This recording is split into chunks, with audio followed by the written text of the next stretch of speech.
Welcome to the Inside Out Money Podcast. Can't even recognize this place. Too many pieces of our past mistakes. Hi, I'm Maggie, and I believe real change starts from the inside out.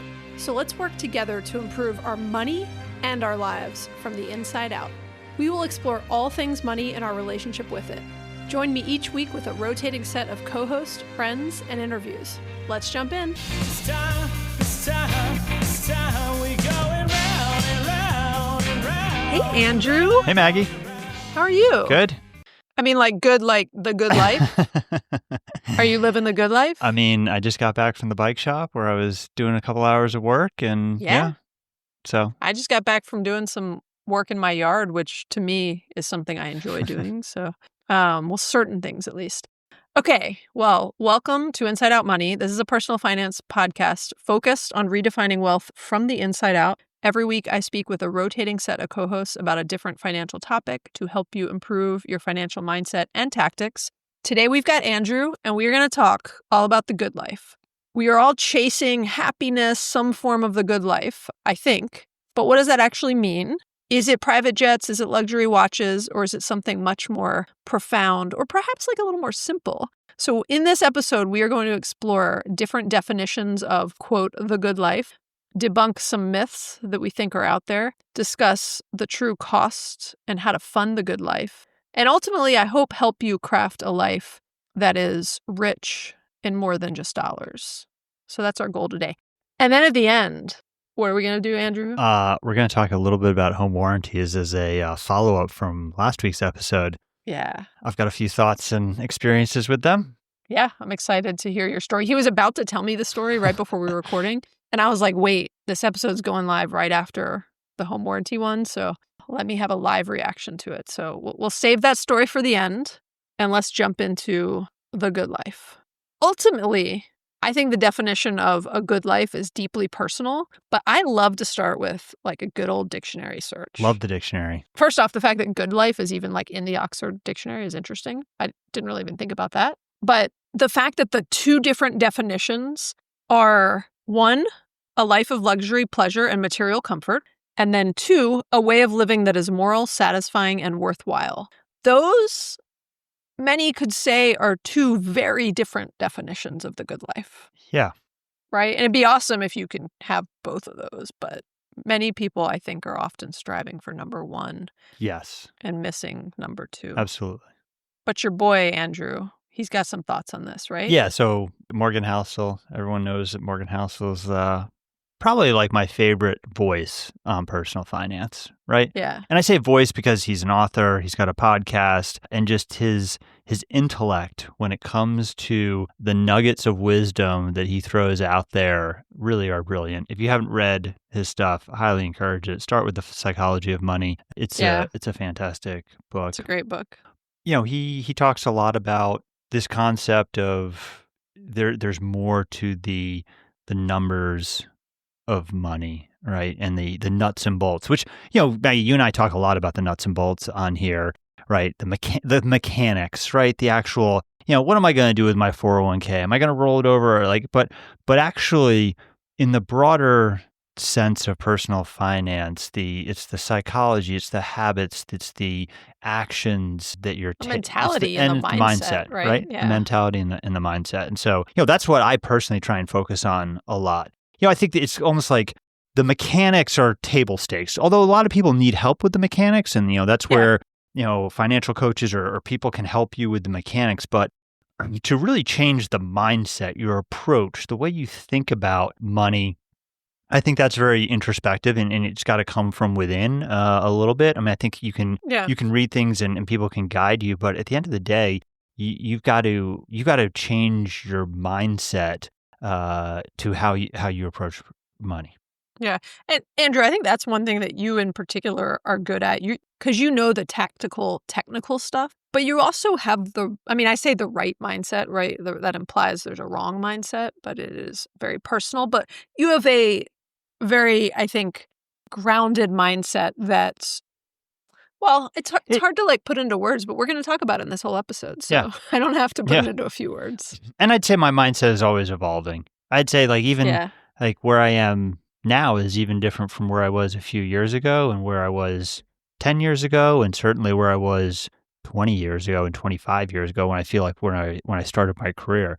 I think if you were to have conversations with me in 5-year increments starting from when I was, call it 15, and if you asked me the same exact questions every 5 years, the difference between my answers when I'm 15 or 20 years old and the difference in my answers at 47, almost 48 are wildly different.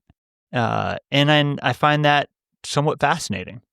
Yeah, and that's probably not abnormal. Like I would say something, I mean, some people are incredibly consistent, but I'd say like within a spectrum, I've been consistent over the years, but I've definitely gone up and down on my attachment to material things and what I believed was going to make me happy. I mean, to the point where for a long time I believed continuing to have success in corporate America and making more and more money was what I wanted in life. And then I walked away from it all. So, I mean, even though I say within a spectrum, those are some pretty big changes.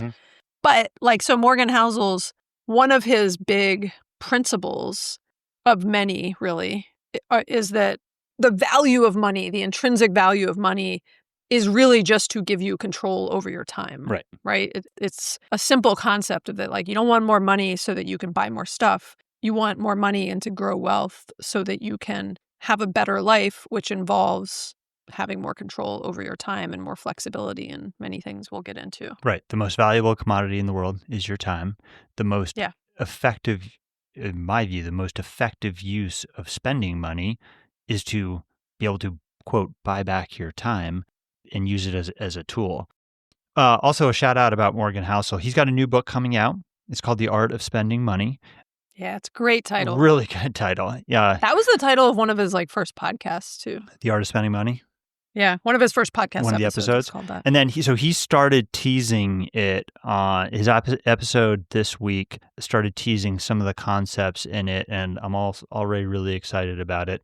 Shout out to Minimalish Mom, who's already bought the copy, the advanced copy. She pinged me and was like, have you bought it yet? I have not bought it yet. Does she already own it? No. It's not out yet. Okay, it comes out, I think, in October. She just pre-ordered it. I need to get on the train and pre-order it so I can. That's one of those few books I might physically be willing to own, even though I don't even own the psych. Actually, I was gonna say I don't own the psychology. Oh, you got to have a copy of this. You got to have a copy of the psychology. I've really gone heavy on Libby, and I don't need to own these books. I can, if I do need to own it at some point, I'll go buy it. There's a handful that I own. Yeah. All right. So that is a good one. So coming back to Morgan, he started teasing some of these topics, and he goes into this detail around kind of what makes the good life, and starts. And the thing with his books is he talks about this on the episode that every book could have been an article, every article could have been a tweet, and every tweet should have been a retweet. And so he's very conscious about writing his books where each chapter kind of it could stand on its own, if that makes sense, right? Where he doesn't feel like he needs to write 300 pages on a single topic, which is one of the reasons why I love his content in his books, is because you can get so much out of it in a relatively short investment of your own time. Yeah, they're like bite-sized nuggets that are very thought-provoking, and he's good at articulating his ideas too. Yeah. So, a couple of his thoughts in this Art of Spending Money. He talks about the two ways to use money. One is a tool to live a better life, and the other is quote, a yardstick of status to measure yourself against others. Many people aspire to the former, but spend their life chasing the latter. I mean, how good is that? And coming off of in that episode, Maggie, you and I did about ego, that sums up. Maybe we should have just done the episode with those 3 sentences. The podcast episode could have been a tweet, but that is a great nugget there. And I definitely I think about a lot about the yardstick and the measurement piece. And I don't know, did we do the episode on comparison is the thief of joy, or did you do that with someone else? I think Erica and I did Okay, it, but we'll put a link in the show notes. I know you had a title of it. Yeah. I don't think you and it was Yeah. it was with you and I. It was Erica. And But I, yeah, I mean, comparison is a thief of joy is a great one. There's also the older quote or point that you hear people say a lot that is, we buy things we don't need with money we don't have to impress people we don't like, which is sort of, I like the way Morgan says it as his, a yardstick of status to measure yourself against others. Like we don't need to say we don't like people because there's times I could admit I've done things that I do more for that point, right? A yardstick of status. And I'm actually doing it to impress people I do like. So I like Morgan's approach better, the way he says it. Yeah. And then, Morgan also goes into this concept of contentment. And this is a big one for me. We've talked about it in the ego episode, but man, this is a powerful tool. If you can become content with the material things around you. Well, you mean content with the material? You mean with what you already have? Yes, content with what you have. Not more. And I'd say, like, when I think about my own life and my approach, and people have questions like, Andrew, how do you do it? How do you? And I tell you, like, this is how I do it. Is you stop the comparisons, you chop the yardstick off, and you're not looking at your bank account as the scorecard, and you become content with the things that you have. And I think also a lot of that is grounded in my travel experiences when it comes to work. And certainly one of the reasons why when I talked about, my answers being very different over the years and the decades, is because I've been fortunate enough to see a huge portion of the world. Managing an international business for 11 years, I got to see all aspects of it. And when you see how good we have it or how good the life is here compared to what you see in other countries, and you have a deep appreciation for what you have when you see that, and that is hard to replicate via a TV show or reading about it, like, until you experience, like, I've spent which to be clear, you can also do in the US if you're not correct. if you don't have the ability to travel, right? But a sense of appreciation for, like, how much we have creates a lot more contentment, right, and a lot more just of humility and compassion towards how much even just a sense of, like, the privilege we were born into and the head starts we were given in life and all of that. But I think the more you are able to, like, travel and see it around the world too, you have even greater appreciation for it. And then, in transitioning from the concept of contentment, it goes in hand with expectations and keeping. If you keep your expectations low, it's hard to be disappointed, right? Yeah, and lower. I think about the way I grew up. I have so much more, and I grew up in, like, a very, at the time, I'd say average middle class family, right? I went to school with a lot of people that had more than me and a lot of people that had less than me. So I saw both ends of it. But I had more than enough growing up, and I have so much more now, access to things, time, money, etc., than my parents had, and my kids have so much more. And I think that is an example even of, like, having lower expectations sounds bad, but, like, a level of contentment of, like, I recognize that I could live happily on so much less than what I have now, right? And that to me is a level of low expectations. Yeah, exactly. I think ultimately the thing to remember is that there is no one definition of a good life, right? We're going to spend the rest of this episode talking about, quite honestly, like, what we think, Andrew and I, which I think we have a fairly aligned view of what the good life looks like, because that's what we do here on this podcast, right? We talk about what we know and think. But I think it's important to remember, like, everybody's will be different. There is no universal formula, right? So even in this, and there was a podcast interview, like, with Morgan Housel, and he was even saying there's no one formula for the good life, right? There's a life that you consciously choose and create, right? And that, I think, is often a definition of a good life. Like, what does your good life look like? And we'll talk about it more throughout this episode, but I think a big challenge to people and a good exercise for people is like, think about what your good life looks like. And I was actually recently watching, Erica recommended this in some episode. I don't remember what we were talking about, but somehow we were like, she was sharing her favorite comedians. And I watched the Mike Birbiglia, it's a hard last name to say, Netflix special. He's a comedian. And there's this whole trend with comedians where they're sort of telling, they're really storytelling. They're telling like an interesting story that's weaved throughout the comedy special. And they constantly are kind of coming back to it. And so he's got one that's actually titled The Good Life. And at the end, he shares all these points throughout it, but he has this like, the last couple lines are were very like moving to me. And he was talking about his dad and like his dad dying and kind of recognizing some different things. But he said in the end, we will never know everything. We will all often be wrong. And it's possible that small acts of kindness are all we have. And maybe that's the good life. And that was like the closing line of his special. And I loved it because it was like, it was a comedy special. It was full of like all sorts of, inappropriate, funny stuff. But he's weaving through these like really meaningful points. And you can tell he's serious. Like he means it. It's very thoughtfully and personally delivered.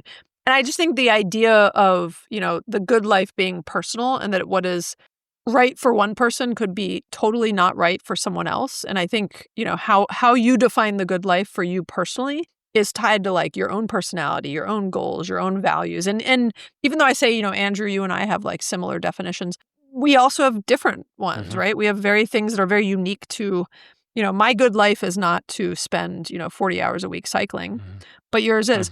But I do spend 20 plus hours a week volunteering in my community with my kids' school. And like, I really enjoy that, right? And I love like screwing around on different DIY projects, right? Everyone's going to have different things that bring joy to them. And I just think that's an important thing to remember is that there's no one definition of what a good life looks like. Yep. There's your definition, like you listeners' definition. And in addition to kind of you defining what your own good life is, there is a good body of research that shows what drives happiness. And, the quote, good life and happiness, I think, are intrinsically tied together, right? I think most people would say a good life is one that is happy, but it's sometimes hard to put everyone thinks they know what drives happiness. People will say that money drives happiness, but all the research shows that it doesn't up to a certain level, right? There's absolutely a kind of that median U.S. household income. It's very diminishing returns in levels of happiness as you go up north of that. Yeah. And there's such good bodies of research around this that relationships are the key driver to happiness. Like quality, close relationships. Right. Even though relationships are incredibly, it recognizes relationships are really like messy and hard and they're, people are estranged with certain people, but like relationships are what matters and loneliness is what will make you, unhappy and not having the good life, which is fascinating because I've seen like a lot of research and reports more recently about the loneliness epidemic and a lot post-COVID when a lot of people were kind of stuck in their homes. And so it's like if there was ever a time we need to really focus on this, it's now. Yeah. And I certainly have recognized this myself, and I'm very conscious of it, especially as I transition into what I call my second chapter here. Yeah. And, when so much of many of my relationships and you look at relationships and, you are, what's the quote? You are the sum of the 3 people you spend the most time with or something like that, right? Which are often your coworkers, right?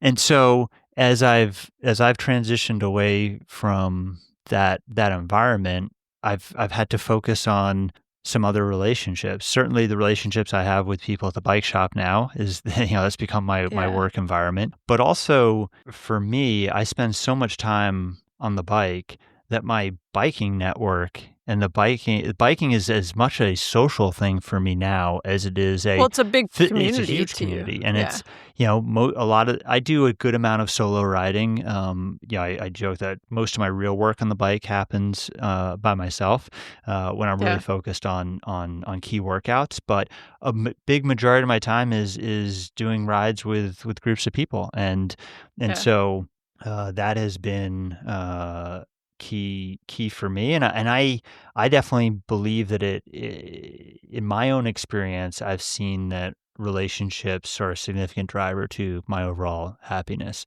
And one good example of this is you think about the college years, and most people, I won't say all, most people look back on their college years very fondly.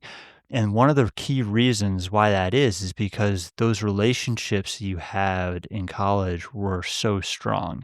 You had a group of Yeah. people who were put together in a very similar age environment, similar goals, right? Everyone's trying to graduate. And gaining independence for the first time. So you're Yeah. going through like a very pivotal part of your... And so those relationships and bonds that are formed during those college years, and you're living with these people, a lot of these people, right, are so strong, and that's why people look back so fondly on their college years, is because of those relationships. And I think it's also much harder today. If you go back 40 years ago, the migration wasn't nearly as heavy as it is, right? The number of people who left their hometowns or even left their college towns is much higher today, right? Because people are chasing jobs and they're going to cities, and so, for me personally, I grew up in New Jersey. I went to school in Boston. I moved to Vermont. I lived in Vermont for 5 years, and then I came to Atlanta, right? I have no relationships with any of those people I was in high school with, right? Because I just haven't been back to New Jersey in so long. And I'd say the same. I haven't returned to Vermont. And so it's hard to maintain those relationships when distance is where it is. And so, but I think that focusing on the quality, not the quantity, the quality of the relationships, right? And the research shows that having fewer higher quality relationships is a significant driver to overall more happiness. Meaningful than like wide but Correct, shallow right? relationships, which tend to be a lot of relationships at work, right? They could be great, right? But what's interesting is one of the biggest questions and kind of concerns I get from people that are thinking about early retiring is about community.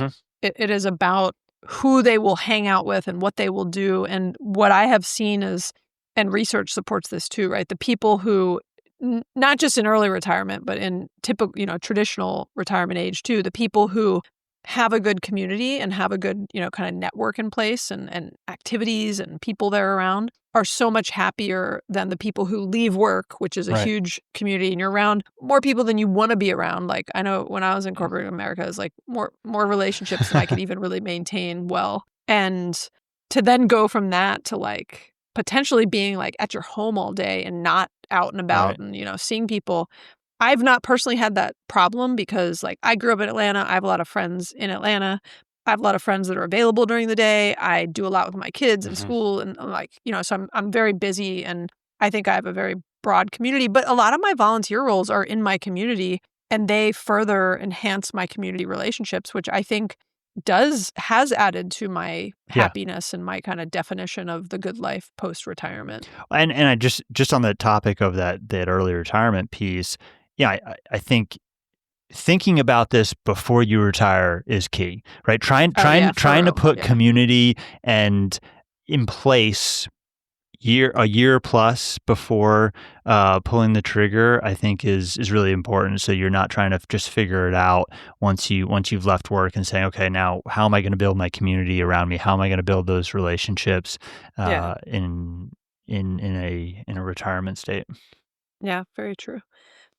There's also certain things where you want to be careful about stuff that I would say like hinders the good life, right? And are these sort of traps we can get caught in that make us want more and make us push towards that first definition of the good life, right? A life of luxury, pleasure, and material comfort. And the point that Morgan Housel is making also around, using money as a yardstick or or a yardstick of status to measure yourself against others.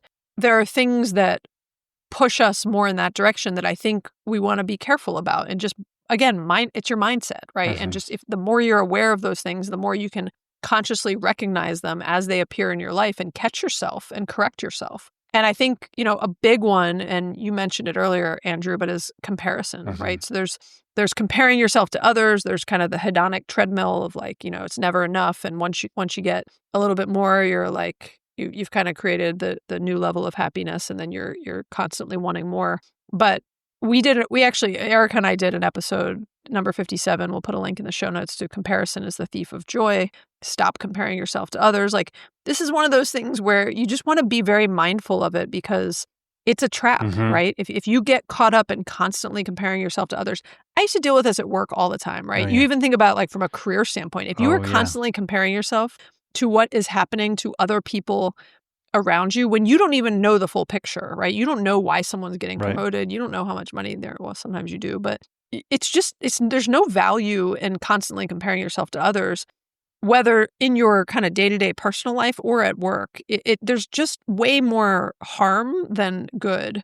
So Morgan Housel has a great concept and quote on this. He talks about when he was a valet and cars, and when you're a valet, you see the cars, you see the Nice people, cars, right? yeah. All of that.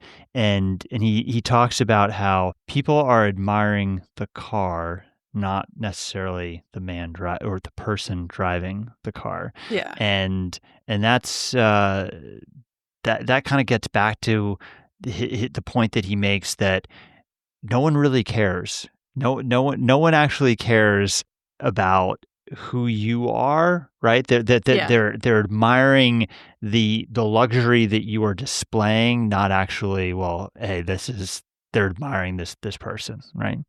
Yeah. Yeah, and the respect that you want as a person and should be striving for should come from being a humble person, being kind, showing empathy. Like, none of those things cost any money. And then this comes back to another one of his points about obituaries around the same concept, right? Yeah. When was the last time that you read an obituary where someone's talking about their amazing car collection that they had, right? So, live your life thinking about, well, what do you actually want someone to write about in your obituary? Focus on those things, because no one is ever talking about the material things in the obituary. What do you call the thing where someone gets up and talks to you at your funeral? A eulogy. Yeah. Because I think the eulogy is even like more Right. but the same point, right? Of like, you think about, no one is standing up there at your eulogy saying, when you hear someone talking at a funeral, yes, they're talking about all the qualities of a person and like how kind they were, all, the good they did in the world. And yeah, they might say something about, oh, they donated all of their wealth to, help this cause or whatever, but they're not tallying up your material possessions, and they're not even remembering certain things that you might have, quote, been some sort of an accomplishment. They're going to be like, wow, did you know that she got a new pair of AirPod Pros the day that they came out? I just bought a pair today. Not a good example. The reason I bought them is because my AirPod Pro. I almost bought some. Yes, that's really funny you say that. I almost bought the 2s yesterday. Before the I announcement. Googled it and I realized that they were announcing them today. And I was like, I was in the Apple store yesterday because my kids wanted to go to the Lego store for the Harry Potter exhibit, and I was like, I didn't get them. So you bought them today? All right. I bought the 3s. They'll arrive on like September 19th or something. And well, Greg's really good about that because I was about to buy a pair of 2s because mine are broken, in fairness. I use them almost every day. I work out with them. I use them for a lot of stuff. I've dropped them in a bucket of paint years ago, but got them reworking. I've dropped them in the bathtub before. So they've had a rough life. And basically like the left one doesn't work 50% of the time. And I was going to buy new ones like 2 weeks ago. And Greg was like, wait for he knows like when all the announcements are coming out because he follows this stuff. And so he was like, the 3s are going to be really cool. And they're cool. They have, what they have that's the coolest feature? They have a feature that automatically translates. So you can, when someone's talking to you, it will mute their voice. Like it has like 4 times as good sound canceling as, or noise canceling as the current ones. And it will mute you hearing them, and it will read to you in your, defined language. And then it will actually like write it on your phone what you want to say back to them. in there, like it'll like write it for them. So anyway, it's just some like really cool features. This is not the point here, because I remember this is actually the opposite of what we should be talking about, right? I know if I couldn't afford those AirPod Pros, I would just buy like a $30 pair on Amazon and be fine and like get by in my life, or use my wired ones that came free with my phone, right? Yeah. And that's important. That's a mindset that is important. Like, I have low expectations.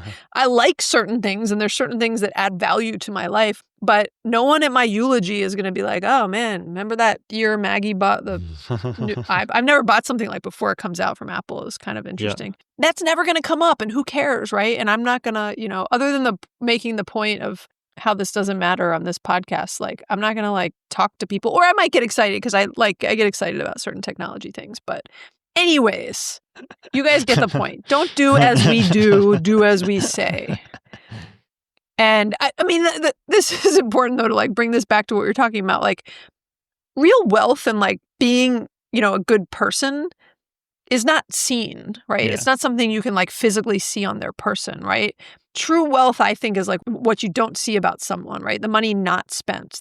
All the money I don't spend that I could spend, which has bought me freedom and flexibility in life, like that is true wealth. And there are so many things competing for our attention in this world. And I think we need to be very careful and thoughtful and just kind of on guard about that stuff, because there's a lot of traps. It is not easy to stay on the track for the good life that we're talking about here, right? It's not easy. It's something there's lots of very good marketing out there. Yeah. And there's lots of Instagram, like people. For example. Yeah. So everybody's companies are spending billions of dollars to try to convince you that they've got the good life, right?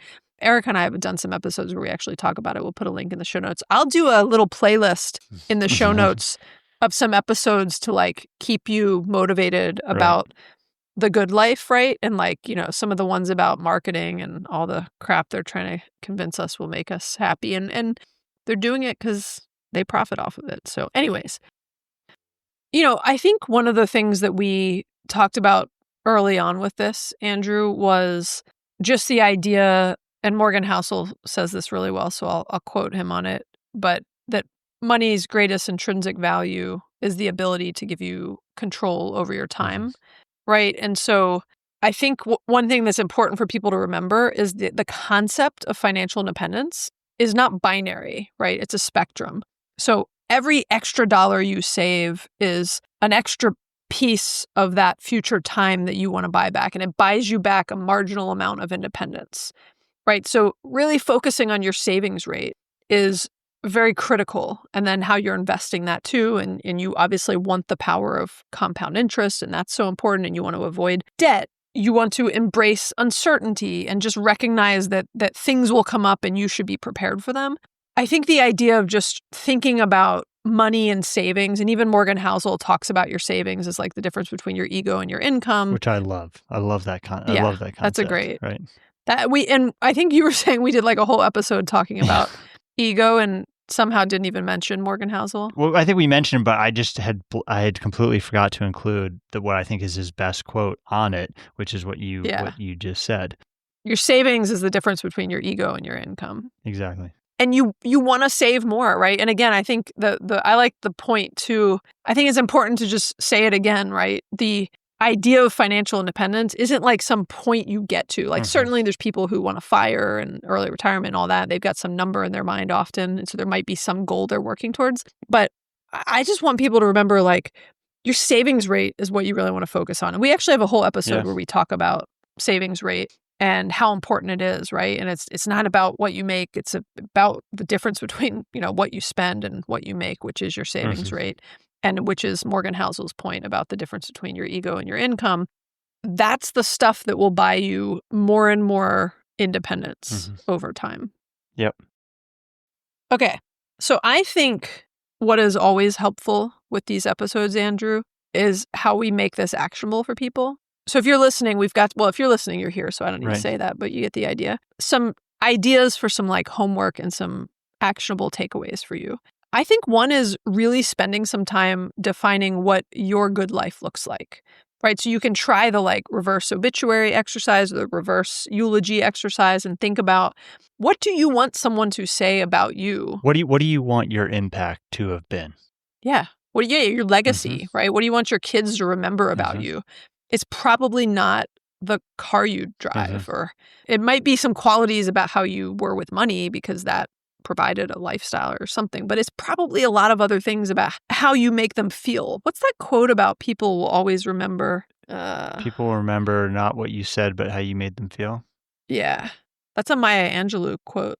I've learned that people will forget what you said, people will forget what you did, but people will never forget how you made them feel. 100% agree with that.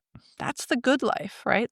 And I think, another piece of homework with that is like, think about, I like this because this is like easy for everyone to do. And it simplifies things and lowers expectations like we talked about. So think about 3 like happiness habits to ensure that you have a happy week and that you're living the good life this week.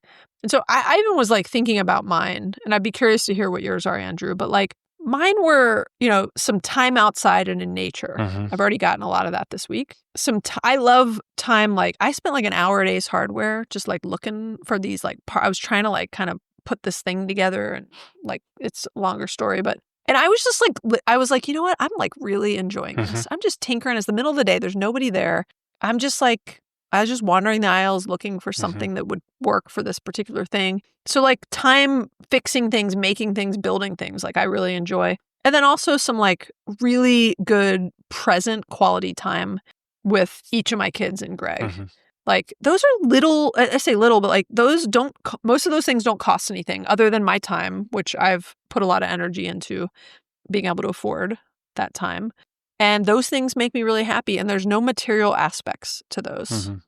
What are some things that make you happy, Andrew? One thing that I've recognized over the last 3 months since leaving my corporate job, and I expected this, but man, have I really embraced the luxury of controlling my time. I mean, it is. Yeah. I've really, in only 3 months, I've really recognized how luxurious it is. It's nice. Just yesterday, I didn't have any bike fit scheduled at the shop, and I decided to drive an hour south of Atlanta and go do a 3.5-hour gravel ride solo. Beautiful weather out, and I was riding in these beautiful trails, no cars around, just out in nature, and I just realized, like, I had just had these moments where I was like, this really is the ultimate, right? Yeah. Here's a good, I don't know what day it is. It's Tuesday? It's Wednesday. No, it's Tuesday. Yeah. So I don't know what day it is either. How do you know when you're not working?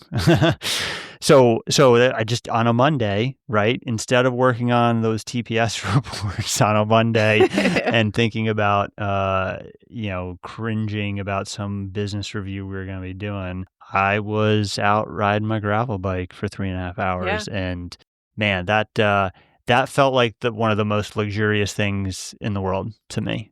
That's awesome. Let me ask you a question about Sure. that. This might be hard to answer, but knowing what you now know, because I was sort of pushing you to like leave work. You were just like stressed. You had a lot going on. And I was like, dude, why? And I happen to know how much money you had. And so I was like, why don't you leave?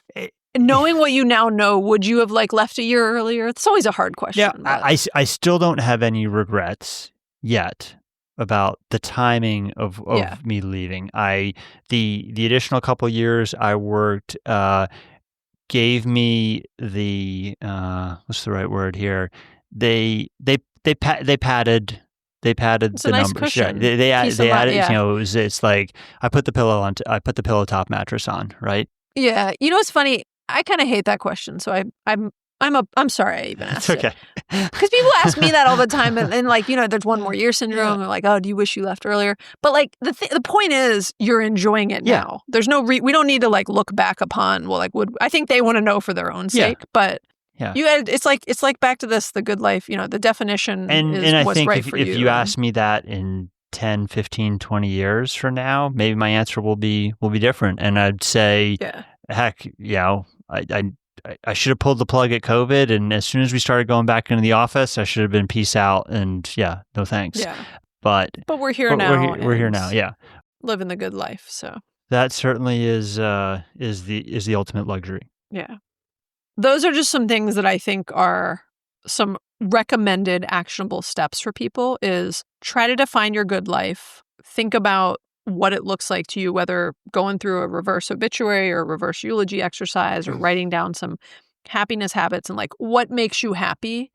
And you might notice that a lot of those things don't cost any money. And that's a good reminder, right? And so constantly remind yourself of that. Like keep that list up on your bathroom mirror. Keep it up somewhere that you see, because I think it does help you to manage expectations in a world where every single day we have, hundreds of things that are thrown at us that are trying to convince us that the good life is something else.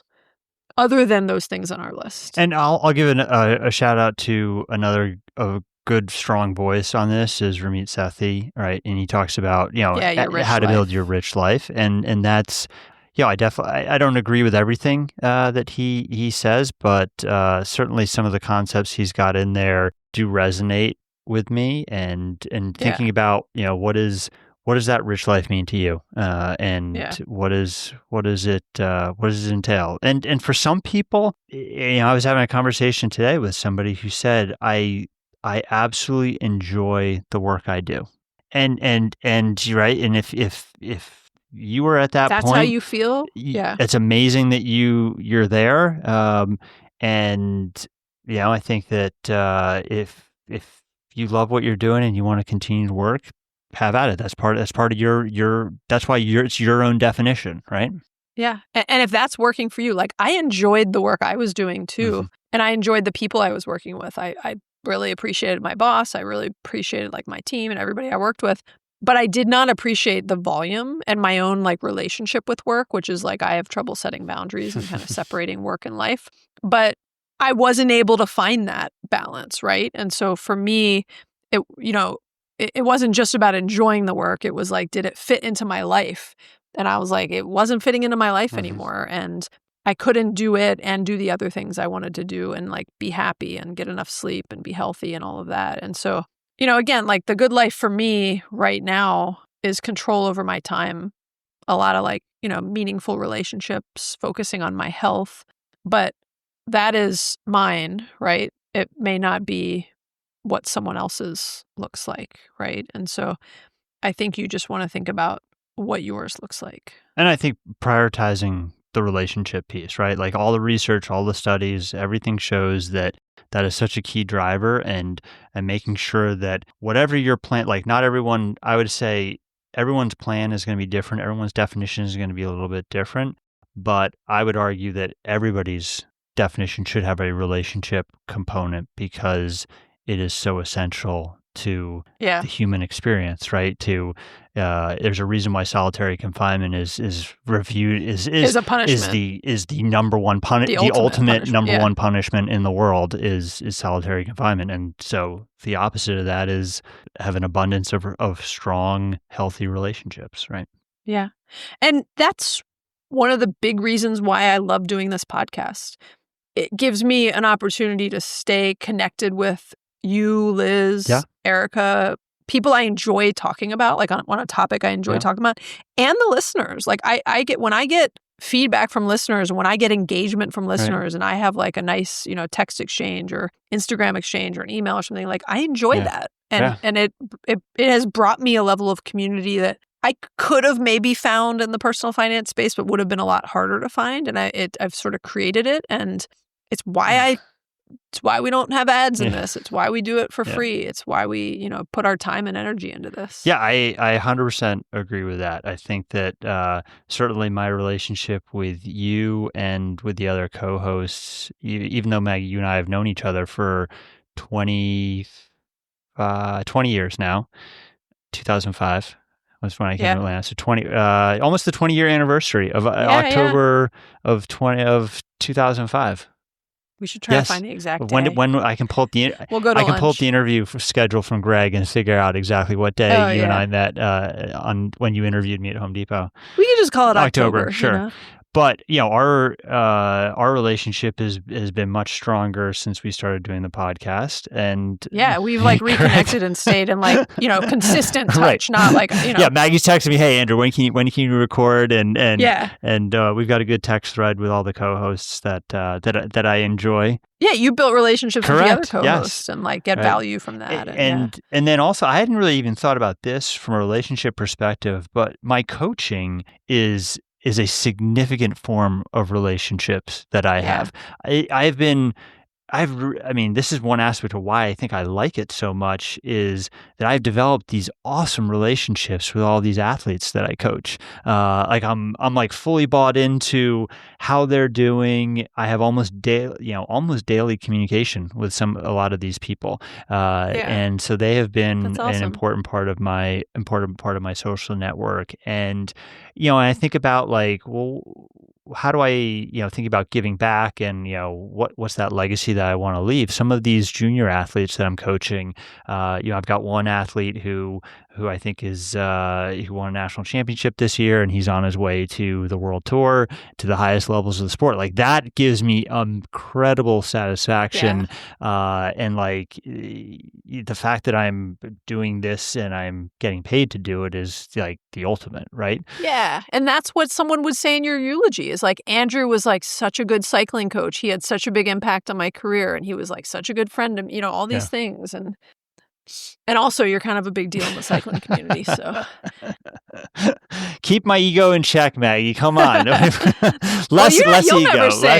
You'll never say you're a big deal, but I can say it, Okay. Let's give people also what they've been waiting for. The good life for me is like, I want to hear this home warranty story. Man. Where you like teased it earlier. You were like, I have the craziest home warranty story. And I was like, wait, is it good or bad? I want to hear it. I don't even know how to answer that question. I'll just tell you a little bit about it. That makes me even more excited to hear it. We bought this house in 2019, just before COVID. And this is your current home. It's an older house, kind of, it was built in the late 80s, I think. So 25 years. Previous owner had done some big renovations. They had done, some of the main systems had been upgraded. Okay, so definitely some older systems in the house. And when we were going through the inspection, a couple things came up. And I'd remembered when we'd bought or sold one of our previous homes, the buyers had asked for a home warranty, and we decided to throw that in as part of closing the deal. It's like, you probably spent like $500. Yeah, something like that. And so I decided to ask the seller for a home warranty, and they agreed to throw it in. To the house we bought in 2019. Okay. So we got this home warranty. I can't believe... Who is it with? That's what I got to hold on. It's American something. First American home warranty.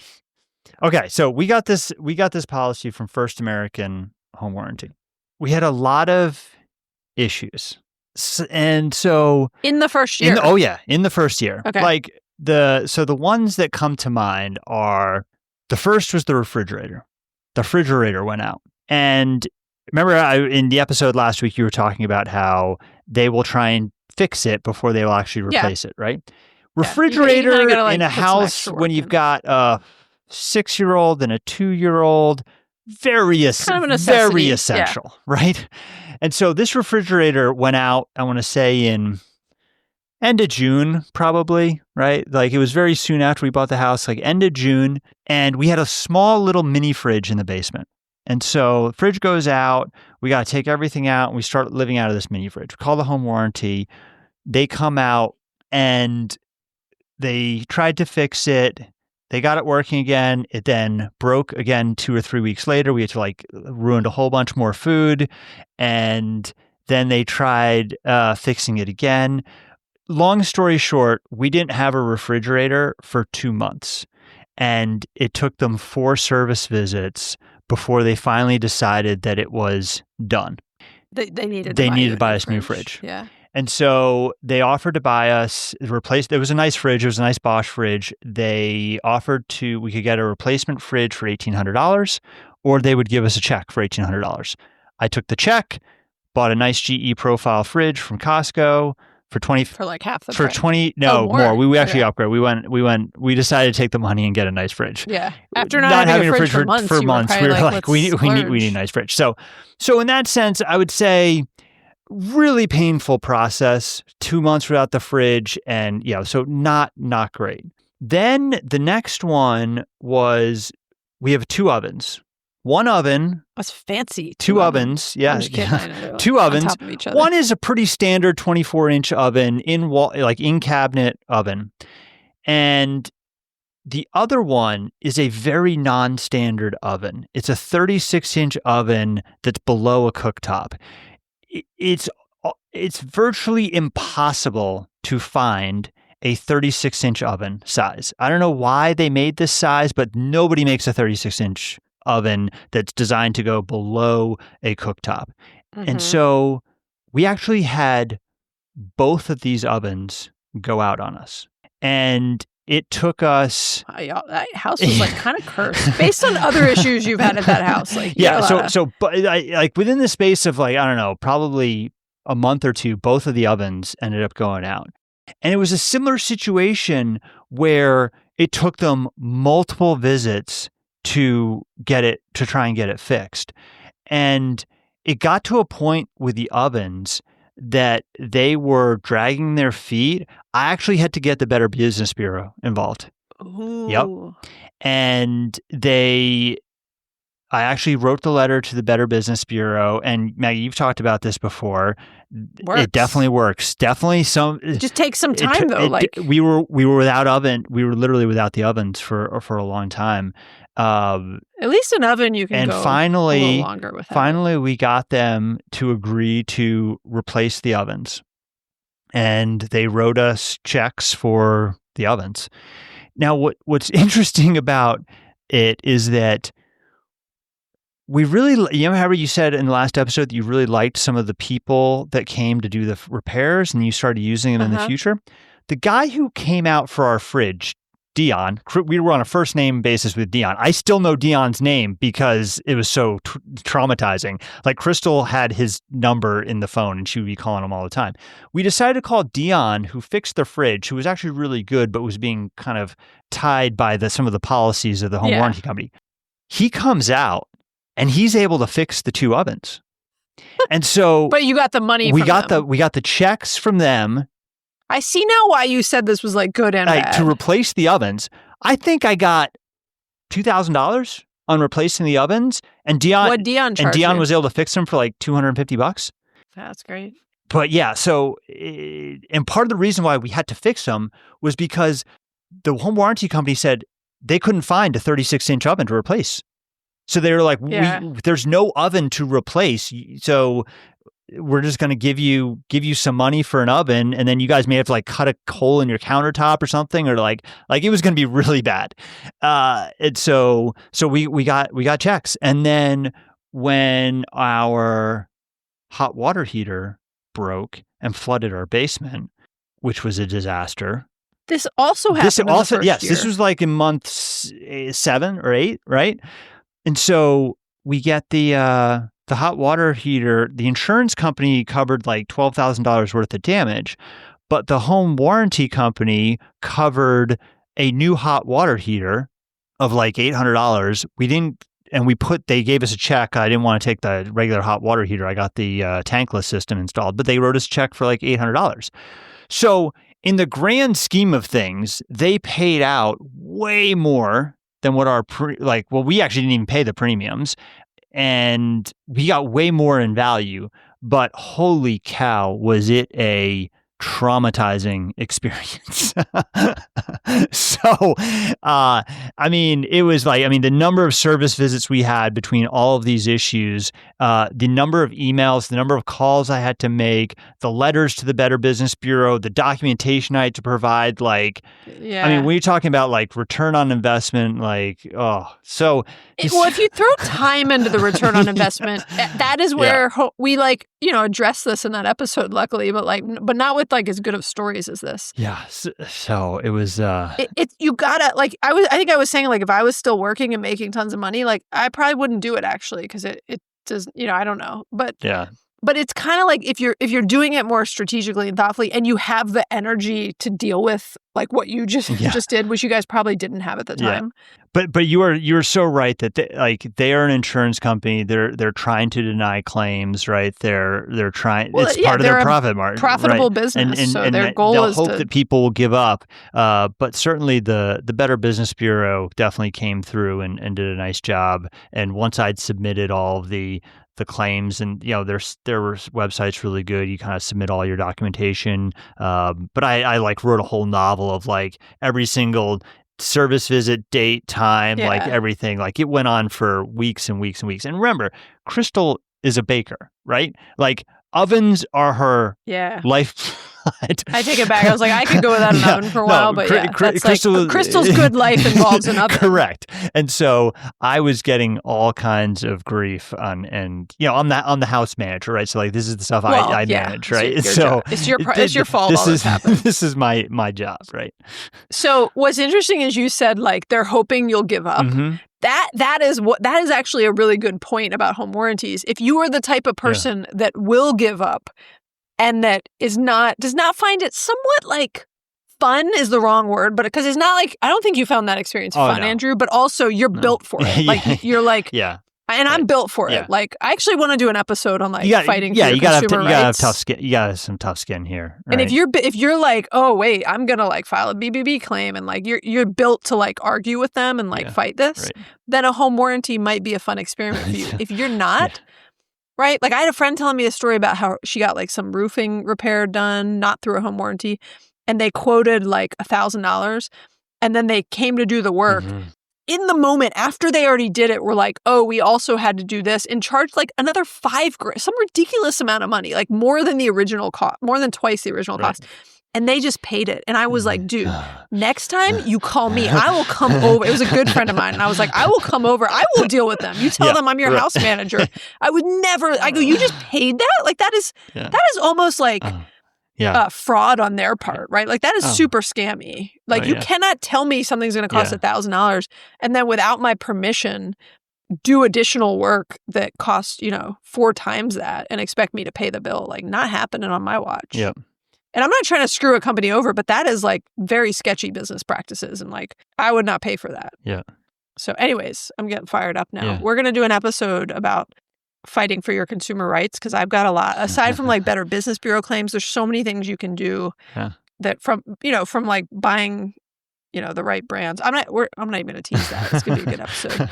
Okay, here we go. The good life is probably for this episode to be under an hour. So we're going to wrap this up. And thank you for sharing your home warranty story, Andrew.